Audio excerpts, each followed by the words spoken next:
Now on 767 News. Caribbean single market and economy continues to facilitate entrepreneurial opportunity among member states. 5 begin training in hospitality for Caribbean vocational qualification. Campaign activities continue as election draws near. And in sports division's netball championship commences.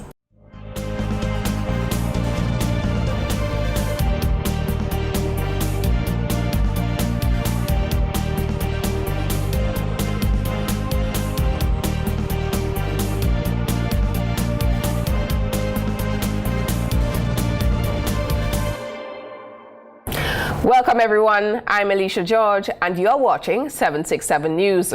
Stay with me as I bring you the latest developments happening now, right after the break. The best season of them all has started only at Courts. Shop today and get free gifts with the purchase of selected products. Get a chance to win $8,000 in cash when you purchase any Frigidaire appliance. Shop with Courts, ready finance and pay absolutely nothing for 60 days. So come in today and make this the best season ever. Only at Courts, bringing value home. I know it is confusing out there with so many prices and so many stores, and you are trying to figure out how to do the maths on savings. Well, don't worry, we will do the maths for you. It is our business to deliver the best product at the best prices. So when you shop at Astafans, you don't need to do the maths. We have done it for you. And best of all, take the savings and use it to pay for something else, helping you save money. That's our business.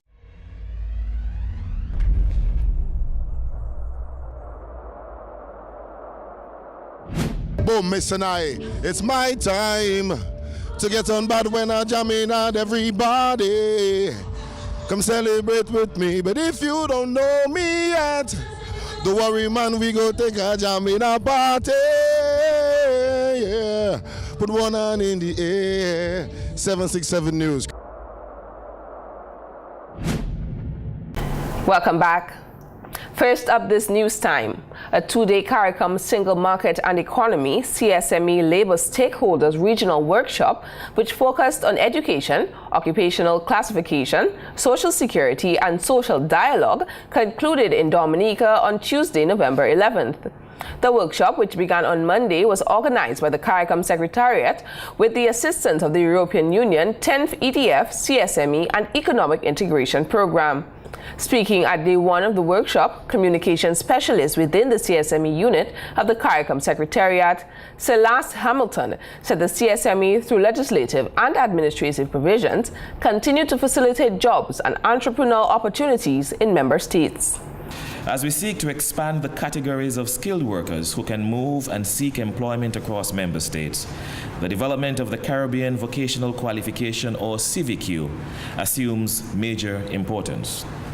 Similarly, the harmonization of the classification of occupations among CARICOM member states is vital to achieving a common understanding of professional categories as persons move from one member state to another for employment.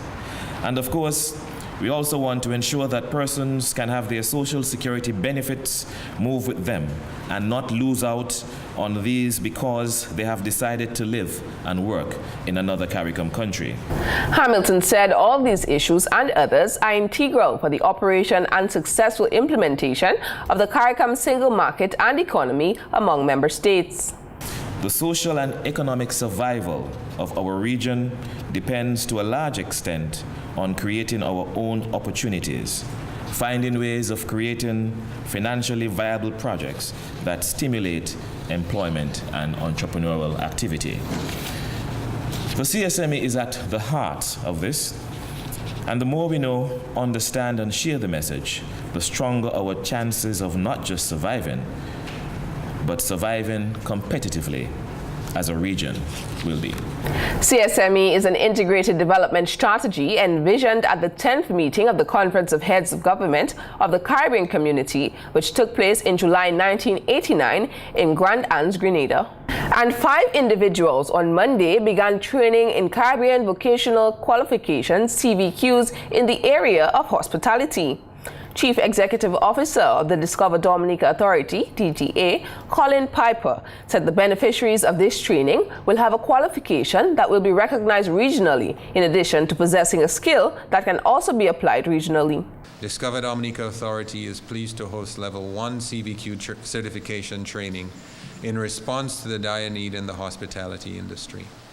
The overall objective of the training is to initially train 5 master trainers, then train 30 trainees for CVQ certification in commercial food preparation Level 1, to provide local training in CVQ instruction, assessment, and verification, increase the number of available certified food preparation workers nationally, develop optimal capacity for certified food preparation labor needs of DDA and the DHTA, and attain higher levels of skilled culinary capacity at hotels. According to Piper, the 5 newly trained master instructors will provide their services to the DDA, which will be used to then train other instructions in the delivery of CVQ instructions, assessment, and verification.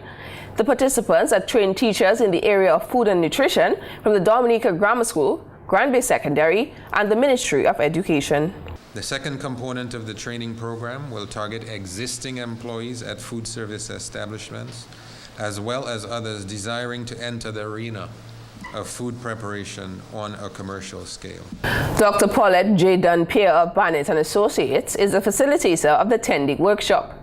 She commended Dominica for embarking on this initiative, which is in demand in the Caribbean. At the end of this exercise, Dominica will join other territories in the Caribbean with master trainers. There are not many of you around. There are a few in Jamaica. When I say a few, just a few, I can count on my hand how many master trainers there are in Jamaica. There are a few master trainers in Grenada, St. Lucia, Guyana, Trinidad and Tobago, and a few in Barbados. So you know how many territories we have in the Caribbean. So Dominica will have 5 or maybe 6 master trainers. The workshop facilitator added the sessions will consist both theoretical and practical exercises. Prime Minister and leader of the Dominica Labour Party, DLP, Honorable Roosevelt Skerrit, has expressed concern about the welfare of Dominica if the country was to be headed by United Workers' Party, UWP's Lennox Linton, at this critical time. The Prime Minister made those remarks during a DLP rally for newcomer Athenia Benjamin, hosted in Wesley on Tuesday evening. Dominica is tonight at the social, political, and economic crossroads. The outcome of this general elections campaign will either make or break Dominica. I am insisting tonight from the outset that if there was a change of government in Dominica at this time and Lennox Linton were to assume the office of Prime Minister, it would be all over for Dominica. In justification of his concern, Prime Minister Skerrit highlighted a statement made by Linton during a UWP mass rally on Sunday evening, where the UWP leader said the party would reinstate a 5% cut in salaries for public officers that was taken from them several years ago. But according to the Prime Minister, that issue was dealt with and resolved 8 years ago. Here is a man who showed absolutely no interest in the affairs of Dominica prior to his elevation to the leadership of the Workers' Party. He fell in love with Dominica just over a year ago. That's why he did not know the 5% has long been returned to the public officers of Dominica. 8 years ago, this Labour Party government reinstated the 5% salary cut of public officers, and Linton did not know that. To continue its campaigning, the DLP will be launching its manifesto at 7 p.m. on Thursday in Trafalgar. And the United Workers' Party, UWP, has heightened its campaign activities with a number of activities scheduled for this week leading into the weekend. Speaking at a press conference on Wednesday, leader of the UWP, Lennox Linton, said the party will host a Victory for Change rally at Grand Fort, which got underway earlier this evening with candidate Dr. Thompson Fontaine. Tomorrow evening, we're headed into the Cottage constituency. We're going to have a Victory for Change rally in Lago, part of the Cottage constituency. There we will be teaming up with the United Workers' Party Team Dominica candidate for the Cottage constituency, Mr. Stuart Burton. On Friday night, we will be presenting the full slate of United Workers' Party Team Dominica candidates to the members of civil society in Dominica at the Arawak House of Culture from 7 in the evening. And then on Saturday, we are hosting a grand march for democracy, for free and fair elections in Dominica. He said this issue remains extremely important to the United Workers' Party, seeing that Electoral Commission is negligent in fulfilling its role in that process. The UWP leader stated the March for Free and Fair Elections will begin from 3 p.m. at the Newtown Savannah and will traverse through the city of Roseau before coming to a stop at the Pottersville Savannah. So that march on Saturday afternoon is going to be extremely important. We are inviting the patriots, the citizens of Dominica from all corners of Dominica to join us in Newtown. Linton said following that march, a Victory for Change rally is scheduled at Maho from 6 p.m. Supporters of the Dominica Labour Party, DLP, and the United Workers' Party, UWP, are being advised that the Commonwealth of Dominica Police Force is not on holiday, especially during this current politically charged atmosphere. This message came from the Police Public Relations Officer, ASP Claude Wicks, in an interview with 767 News on Tuesday. He stated categorically that supporters of both parties need to respect each other. We would like to say that the laws of Dominica are not suspended, and we would appeal to all and sundry supporters, leaders, campaign managers, everybody who in one way or the other who is associated with the campaigning and of course their respective political parties, indeed to govern themselves accordingly in light of the laws of the Commonwealth of Dominica. Everything has to be done within the parameters of the law. Firstly, we know that there will be a mass movement of people. Remember, it's a short time, and indeed there will be mass movement of people all over the island. And we have to appeal to supporters on both sides to respect each other. ASP Wicks said the public has to respect each other's opinion and or political preference. He said that if this is adhered to, the peace experience during the just concluded independence season will continue throughout the year. And we must say so far, everything has gone well. Of course, you expect some of the supporters to be a little bit hype and so on, but at the end of the day, we can see, given the situation and the large crowds, that was controlled. The top cop added the police will put a stop to any lawless activities during the election campaigns. He asked that the public put on their best behavior. When we return, more stories as the election date draws near. An independent French producer launches new DVD for Caribbean islands. Stay with us.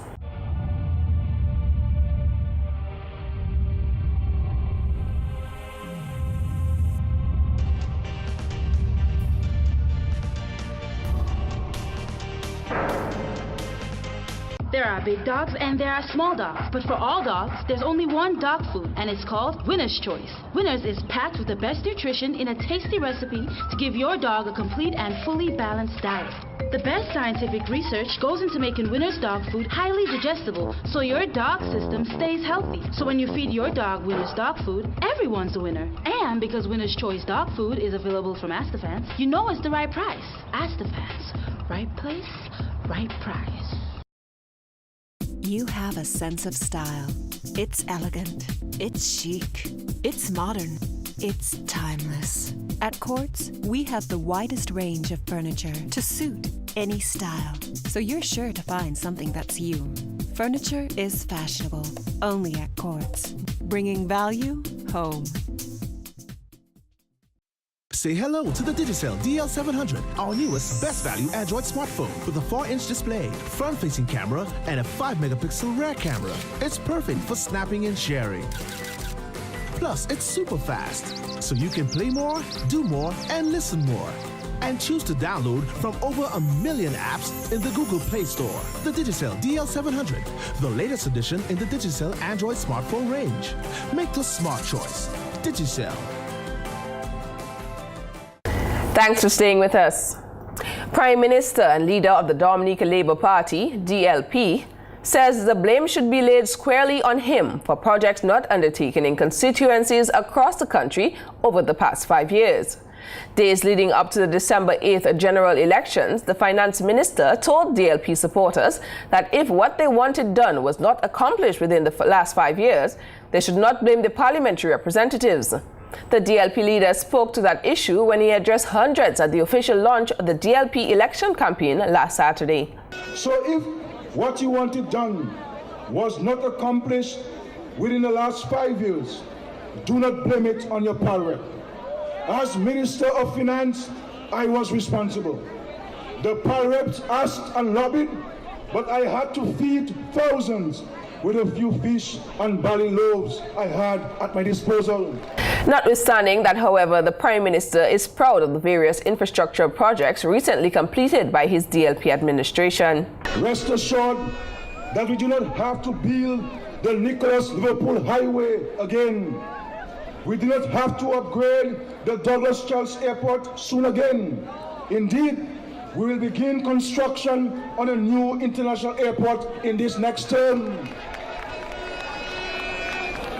So many of the things we did previously, we do not have to do them again the next time around. That is why I'm saying here this evening that this term is for those who made the sacrifice and those whose wishes were frustrated as a result of our having to divert funds to other areas of urgency. Some of your Reps wanted to do more, much more, as at the individual constituency level. So it is not fair, it is not the fault rather, that you may not have gotten what you wanted. Blame it on me. The Minister of Finance is the big bad wolf in this instance. But let us also be fair, ladies and gentlemen. Overall, we have done a remarkable job as a nation over the past 5 years. The fulfillment of a dream is how Dr. Martin Christmas, a DLP representative for the Marigot constituency in the upcoming general elections, has described his official entry into his political career. Christmas was among the new slate of candidates officially presented by the Dominica Labour Party last week Saturday on the Rosal Bayfront. Tonight, it is the fulfillment of a dream to be standing here among these humble men and women of the soil. Dominicans who have toiled and labored over these past years to make this country better. Men and women who, even more than their words and charisma, have fought the good fight for the betterment of this nation, and who now pledge to go one step further. I have myself spent my entire working life in the caring profession of medicine, where I have learned to accept humility of service. For every sick person who walked into my care, my only motive was to see them live better. With this same persuasion, I stand driven to answer this noble call to service under the leadership of one of the most distinguished prime ministers of recent decades, if not the century, Prime Minister Roosevelt Scarlett. Christmas remarked that poor representation in the community of Marigot in recent years has prevented the citizens of this part of the country from taking advantage of the many opportunities in Dominica. He vehemently said that the constituency deserves better, and as such, he has drawn up a plan to transform the Marigot constituency. Christmas said he feels honored to be representing a new era of hope. This election is about continued progress and not promise. The eyes of the Dominican people have already been opened over these last 14 years, and the new era of hope beckons under the DLP. Now more than ever before, Dominica needs men and women of integrity, of persuasion, of courage and astuteness to press forward. That is why we speak with our actions, and our motto is Labour ka travail!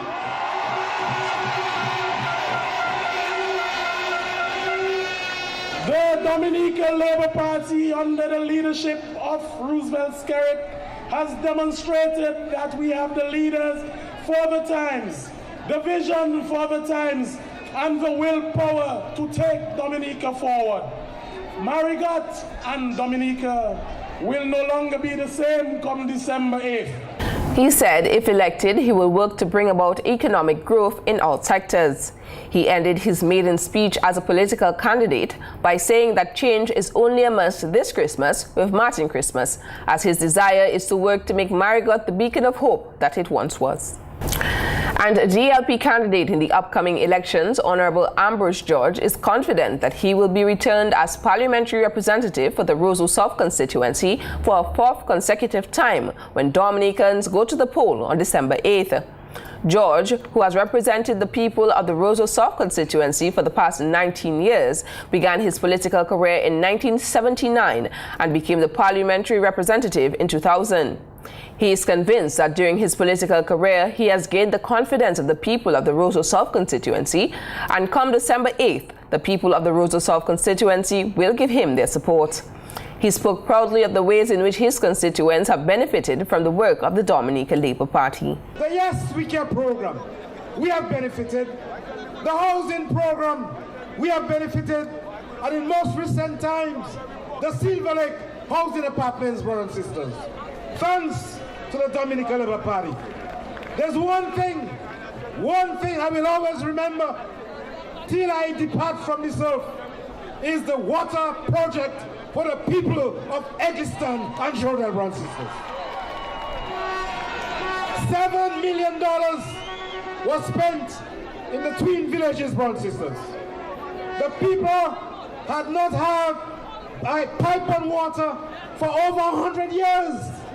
And it took the Dominica Labour Party to bring pipe and water to the people of Eggleston and Jordan, brothers and sisters. With those accomplishments, George has urged the public to support the Dominica Labour Party at the next general elections for continued development. Today, brothers and sisters, we are facing a situation where Dominica is on a path of development, where we are taking our country forward, where we are taking our people forward. And we're calling on you, the people of Dominica, to vote for the Dominica Labour Party again in 2014 to continue that path of development. The DLP Roseau South representative, in his concluding remarks, took time to commend the Prime Minister, Honorable Roosevelt Skerrit, for his vision and foresight in developing the country. And on the softer side of things, Patrick Boisseler of Martinique, an independent director and producer, arrived here on island to announce the launch of his new DVD, Cities of the Caribbean. For nearly 3 years, Boisseler has toured various Caribbean countries in order to put this DVD together. He is now traveling on celebrity cruises as he intends to visit each Caribbean country included in Cities of the Caribbean. The 70-minute film boasts the capital cities in several Caribbean countries, including Roseau Dominica, and brings to life a day in the individual towns. Speaking at a press conference on Tuesday, Boisseler revealed that the DVD took nearly 4 years to edit and present. I think for young people, it's interesting to discover the different islands of the Caribbean. This is my idea, but I am not rich. I take almost 4 years to produce and edit the DVD. And Interreg is an office in Guadeloupe to help me, financial help, to produce and edit the DVD. There is a European fund to help me. Boisseler hopes to have his work distributed in every school, public library, to ministers and tourism office boards in each Caribbean country, recognizing the importance of knowing the islands of the Caribbean. According to the director, each island has its own uniqueness. I think all the capital different because heritage, patrimoine, culture, food, music a lot of difference. And in Wozo, I don't know exactly difference. Maybe architecture, the color, a lot of different color. Is beautiful. The DVD is in English, French, and Spanish and will be distributed by the Discover Dominica Authority, DDA, in collaboration with the Alliance Française. And Denroy Moses, 22 of Loda, who was involved in a vehicular accident on the morning of Sunday, October 26, is now out of hospital. Moses was coming from night 2 of the World Creole Music Festival when the vehicle in which he was driving plunged into a precipice just before the Center Roma back road and near the Baffin State Junction.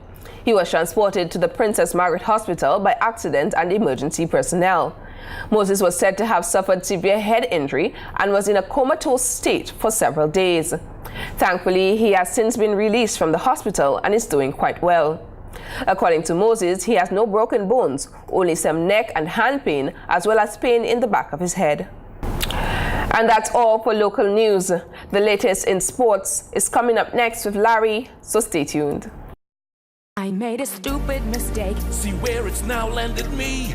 My baby's now behind bars. Feels forgotten by society. It's time for us to make a change. All of us make a change. To the Now Justice Reform Project. All of us make a change. Make a change. Instead of incarceration, y'all, let's try diversion, reform, rehabilitation. Our youth needs a second chance beyond bars. A world that accepts them with open arms. It's nice to know that you're here. Just know that we care. This time we'll do our part. Let's all make a fresh start. It's time for us to make a change. All of us make a change. To the Now Justice Reform Project. All of us make a change. Make a change. The Juvenile Justice Reform Project. A new path to changing lives for good. Funded by USAID and the OECS Secretariat. Good evening and welcome to 767 Sports. We begin tonight's coverage of netball. The sports division in the Ministry of Culture, Youth and Sports on Wednesday commenced its annual secondary schools netball championships at the Dominica Grammar School from 3 p.m. The opening featured a ballorama with the netball champion houses of participating secondary schools. On parade was the St. John's House from the Convent High School, Skinner House of the Dominica Grammar School, Jerome Roman House of the Portsmouth Secondary School, and the Georgina House of the St. Martin's Secondary. Other participants include Barrett House of the Wesley High School, Cedar House of the Pierre Charles Secondary School, Red House of the St. John's Academy, Blue Jays House of the Northeast Comprehensive, and the Champion Houses of the Cassibus Secondary and the Goodwill Secondary School. 12 schools registered to participate in this year's Under-16 and Under-20 leagues. In cricket, there were no surprises in a 13-man Windward Island squad named to represent the sub-region in the first 2 rounds of matches in the Professional Cricket League PCL for the tournament, which begins on Friday. Selectors have chosen a squad of seasoned campaigners led by Liam Sebastian, which played Jamaica in their opening fixture starting at Sabina Park on Friday. The squad includes former West Indies batsman Grenadian Devon Smith, who scored the most runs, 278, in the just concluded Windward Islands Goodwill Series. Smith, who was also named the most valuable player of the tournament, got his highest score of 95 against Dominica. Dominica and Grenada were crowned joint champions after the final round of matches last week, which ended in draws. The full squad reads: Liam Sebastian, Devon Smith, Johnson Charles, Tyron Theophile, Keddy Lesporis, Romel Currency, Sunil Ambrose, Andre Fletcher, Lyndon James, Mervyn Matthew, Nilon Pascal, Kenroy Peters, and Alston Bob. And in more cricket, the Board of Control for Cricket in India, BCCI, says it has received a letter of apology from the West Indies Cricket Board, WICB, for the sudden and dramatic cancellation by the senior West Indies cricketers from their tour of India. BCCI Secretary Chandra Patel said that the BCCI said they were apologetic and bankrupt, and they urged that the matter be resolved through their dispute committee. Reports from India quote a reliable source in the BCCI as saying that the world's richest cricket body has informally proposed to the WICB to part with their 50% of their income earned through revenue sharing for the ICC till 2023. It is estimated that the WICB stand to gain US $100 million from the ICC during the next 8-year cycle and the BCCI wants at least US $50 million of that amount paid through installments to compensate for the loss of revenue. BCCI has decided to reply to the WICB's letter after consulting with its members during the annual general meeting in Chennai on November 20th. And that's it for tonight's Sportscast. That was Larry with the latest in sports. And that's all the time we have for now. Drop us an email at media@767news.dm. Friend us on Facebook. And be sure to like our 767 News page. From all of us on the 767 News production team, I'm Alicia George. Enjoy the rest of your evening, and thanks for watching.